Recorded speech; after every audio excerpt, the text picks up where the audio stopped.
안녕하세요. 썰스타그램입니다. 오늘의 사연 시작해볼게요. 남편과 저는 직장 생활을 하며 만나게 되었어요. 나이는 제가 2살 더 많았고 직속 후임으로 들어온 남편은 제가 조금 잘 챙겨주다 남편이 제게 고백해 연애를 시작하게 되었고 자주 보고 자주 만나고 하다 보니 감정이 켜져 결혼까지 하게 되었네요. 결혼 전에는 둘 다 집안의 간섭도 그닥 없었고 그냥저냥 조용히 만나고 그랬는데 결혼하고 나니 시댁이 난리더라고요. 그래도 그냥 모른 척 했습니다. 남편이 워낙 알아서 잘 자르고 해결해 주기도 했었고 결혼 전부터 극성맞은 시댁의 낌새가 보이기도 했지만 남편 하나 믿고 결혼한 거였거든요. 그만큼 남편은 어리지만 꽤 믿음직한 사람이었어요. 업무적인 부분에서도 바르고 올곧은 사람이었고 믿을 만한 사람이었죠. 남편과의 연애 시절은 제 인생에서 가장 행복했던 시절이기도 해요. 말하지 않아도 제가 원하는 것을 알아서 해주고 매일 사랑한다고 이야기해주고 또 안아주고 그랬죠. 제가 나이가 더 많음에도 믿음직했고 사람 자체가 배울 점이 참 많은 사람이었어요. 매사에 신중하고 조심스러웠죠. 조금 내성적이라 친해지기가 힘들지 막상 친해져 그 사람의 선 안에 들어가면 하염없이 잘해주기도 했었어요. 결혼을 할 때에도 제가 아무래도 사회생활도 오래 했고 남편은 군대에 다녀온 후 취준생활을 하다 입사하게 된 거라 저와는 연차 차이가 좀 있어 금전적인 부분에서는 제가 많은 걸 담당했어요. 양가에 손 벌리지 않기 위해 대출도 좀 껴가며 이리저리 잘 굴려 결국 결혼을 했습니다. 극성이라는 시댁도 인터넷에 놔두는 그 정도 급이기는 하지만 남편이 대처를 정말 잘해줬어요. 어머님은 틈만 나면 제게 젊은 남자 만나 기세우고 사니 좋냐, 나이 든 며느리 받아서 기분이 안 좋다 등등 안 좋은 이야기를 늘어놓으셨죠. 어느 날 명절에도 날 맞춰 내려가 제사 음식 준비를 하는데 돕지는 못할 망정 어머님은 제게 달려와 또 저를 욕하며 하나하나 잔소리를 했어요. 전 그저 웃기만 했죠. 사실 성격 같아서는 한번 엎었어야 했는데 믿는 구석이 있어 가만히 있었어요. 역시나 남편이 알아서 이 사람이 아니면 내가 누구랑 결혼해서 이렇게 사냐고. 집 사고 먹고 살고 하는 거 전부 제 덕에 하는 건데 엄마는 단돈 100만 원 보태준 적도 없으면서 왜 내 와이프한테 나쁜 소리 하냐고. 이런 소리 늘어놓을 거면 나 엄마 안 본다고 팽 해서는 저를 챙겨 집으로 다시 돌아온 적도 있었네요. 저도 성격이 센 편이라 누가 제게 싫은 소리를 하면 같이 싫은 소리로 받아치는데 시댁에서는 오히려 남편이 먼저 받아쳐 그냥 평화롭게 웃으면서 넘어갑니다. 또 남편은 저희 집으로 가면 저희 부모님께 어머니, 아버지, 아들 왔다며 말동무도 되어드리고 음식도 본인이 나서서 하고 밥상 차리고 설거지하고 본인이 나서서 다 하네요. 제가 외동딸이라 늘 적적해 하셨는데 애교 많은 막내 아들 생겼다고 부모님이 정말 많이 좋아하세요. 가끔은 남편이 저희 집에 하는 만큼 저도 시댁이 잘 하겠다고 조금 빈말을 던져도 그러지 말라고 자기는 정말 장모님 장인어른이 너무 감사하고 좋고 자기 부모님 같아서 이러는 거지 자기 부모님은 자기가 생각해도 저한테 너무한다고. 어른이라도 다 옳은 게 아니니 나쁜 버릇은 고쳐야 한다고 으름장을 내며 절대 잘해주지 말라고 하네요. 이렇게 제게 잘해주는 사람이니 저는 정말 남편 복은 있다고 너무 행복하다고 생각하며 살았습니다. 그런데 그 행복은 참 얄팍하고 부질없는 일이었다 싶었던 사건이 생겼죠. 남편은 결혼을 그닥 오랜 시간이 지나지 않아 이직을 했습니다. 그 사유는 사내 커플이 결혼까지 했는데 두 사람이 같이 회사에 붙어 있으면 기강을 흐리고 분위기를 흐린다는 이유였어요. 남편보다 제가 직책도 높고 회사에 기여한 바도 많으니 본인이 이직을 하는 게 더 맞다며 완전히 다른 계열 공부를 하더니 턱 이직을 성공했네요. 그런데 그 이직한 회사에서는 외근도 출장도 과하게 많았습니다. 초반에 일을 배울 때야 야근을 엄청나게 시키더니 일이 적응될 즈음 하니 일주일에 최소 3-4번은 타 지역 외근을 나가야 했고 달에 2번 이상은 1박 정도의 출장, 3달에 한 번 정도는 일주일가량의 출장을 나가야 하는 정말 바쁜 회사였어요. 남편은 그 회사가 그쪽 계열에서는 일 배우기도 좋고 인지도도 알아주며 연봉도 좋은 편이라 지금 일 열심히 배우고 경력 쌓아 편한 곳으로 가면 된다고 혼자 둬서 미안하다는 말과 함께 매번 바쁘게 다니더라고요. 사람이 몸이 힘들면 말투도 변한다더니 이직한 남편은 전처럼 저를 생각해주고 위해주기보다 힘들다는 말과 지친다는 말을 많이 하는 여느 집에서나 보이는 배 나온 아저씨처럼 변해갔어요. 시간은 흐를수록 애정 표현은 더 사라지고 일은 더 바빠졌네요. 부부관계는 이직 전만 해도 일주일 최소 4-5번 이상이었는데 이제는 아예 끊겼고 아이 계획도 흐지부지 되어버렸어요.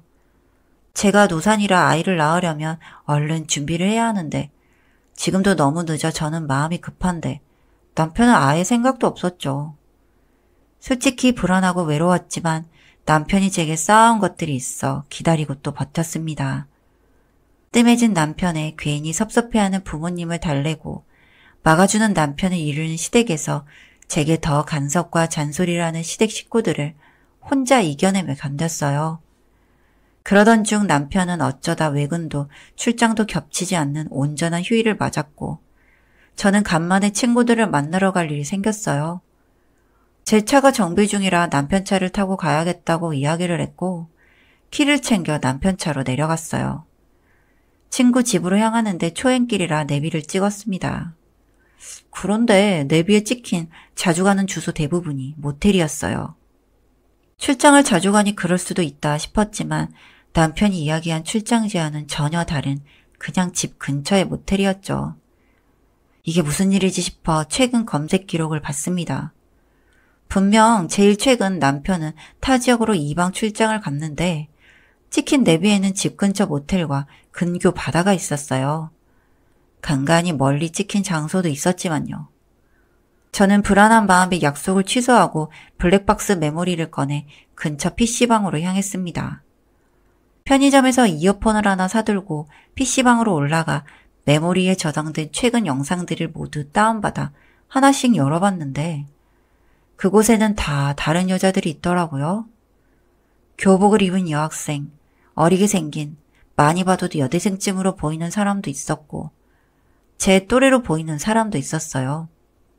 하나같이 차 안에서 남편을 자기야, 오빠, 여보 등으로 호칭하며 안겼고 남편은 익숙하게 애기야 하며 그 여자들의 몸을 주물럭대며 모텔로 향하더라고요.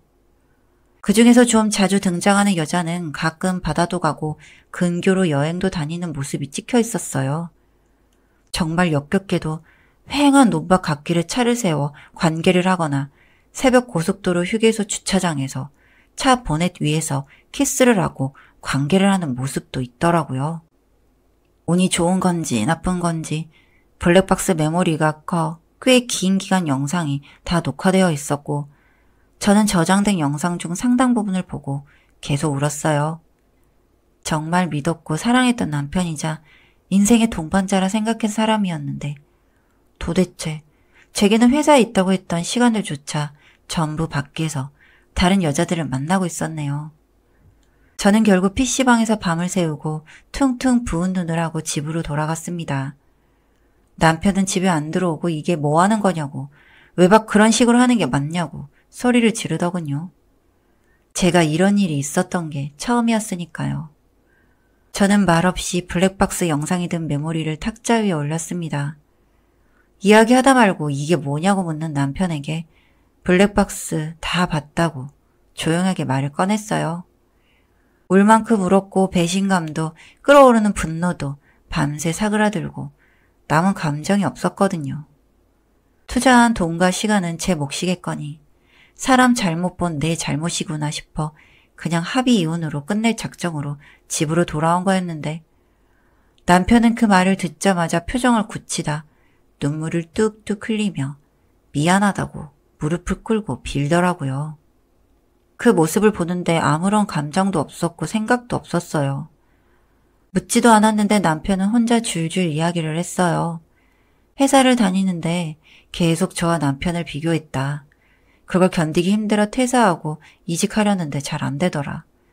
속상해서 친구 만나서 술 한잔 했는데 실수로 여자랑 자버렸다. 그런데 그 여자가 하룻밤에 30만 원을 줬고 자기랑 계속 만나고 관계를 하면 용돈을 챙겨주겠다고 말했고 남편은 결혼했다고 실수였다고 이야기하자 그 여자는 제게 모두 다 이야기할 거라고 했대요. 남편은 그건 안 된다고 알겠다고 그 여자의 제안을 수락했고 그 여자가 장소를 이야기하면 데리러 가서 여자를 픽업하고 모텔로 가는 식으로 출퇴근을 했다네요.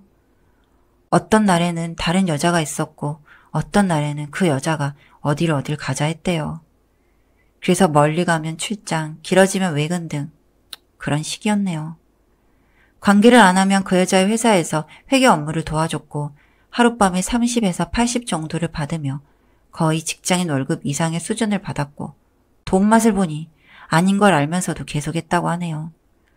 제가 알았으니 이제 다 끊겠다고 받은 돈도 안 받고 다 모았다고 미안하다고 울면서 저와 잠자리를 안 한 것도 자기가 더러운 것 같아 일부러 피했다고 그러더라고요.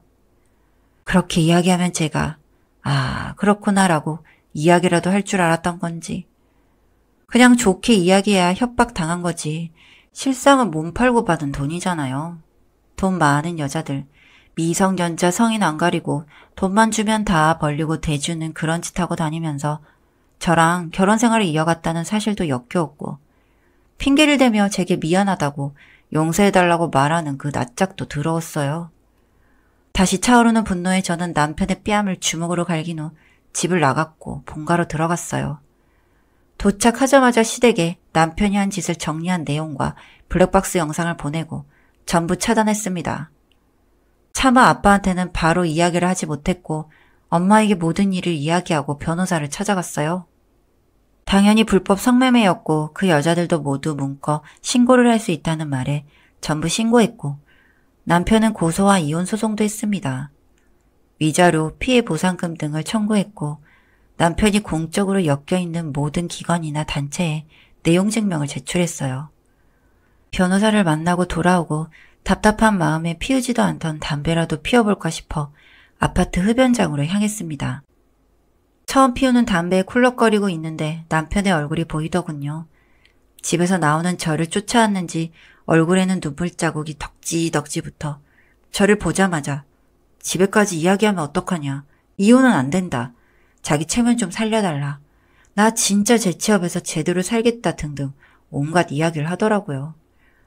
전 이미 오전에 변호사를 만나서 서류상 제가 당장 할 수 있는 모든 처리를 했는데 말이죠. 웃기지도 않은 마음에 코웃음을 치며 더러운 짓거리 하는 놈이 무슨 이야기 하는 거냐고 불법 성매매로 징역이나 살라고 나가려고 하는데 자기 인생 그렇게 망치고 네가 행복할 것 같냐고 소리 지르는 남편에 욱해서 담배 꽁초와 침 뱉는 양동이를 남편 얼굴에 냅다 부어버리고 발로 배를 한 대 찬 후 집으로 들어왔어요. 마지막 남은 동정심조차 그 인간 하는 말과 행동에 정이 다 털렸네요. 고소한 내용이 전 남편에게 전달된 이후론 계속해서 합의를 해달라는 연락이 오지만 전부 다 씻고 있어요. 주변 친구나 회사 사람들, 겹친 지인 등 저희가 결혼한 사실을 아는 모든 사람들에게 이혼 사실을 밝히며 이혼한 이유에 대해 명확히 설명해줬네요. 제게도 마이너스가 될 요소지만 그럼에도 전부 이야기했습니다. 이렇게라도 안 하면 속이 막혀 답답해 죽을 것 같아서요. 이제 전 남편은 막대한 이자료와 합의금을 내건 징역을 살건 선택하면 되는 거고 취업은 못하겠네요. 저희 계열도 업계가 좁아 이미 남편이 몸 파는 놈으로 유명하게 소문이 쭉 나버렸거든요. 배신감에 속이 아프고 아리긴 하지만 일을 해결해야 하는 과정에서 전 많이 괜찮아졌어요. 누군가를 많이 믿을 순 없겠지만 믿음의 대상을 저로 바꾸고 제 위주로 이기적으로 살 거예요. 보란듯이 행복하게. 여기까지 썰스타그램이었습니다. 구독과 좋아요 부탁드릴게요.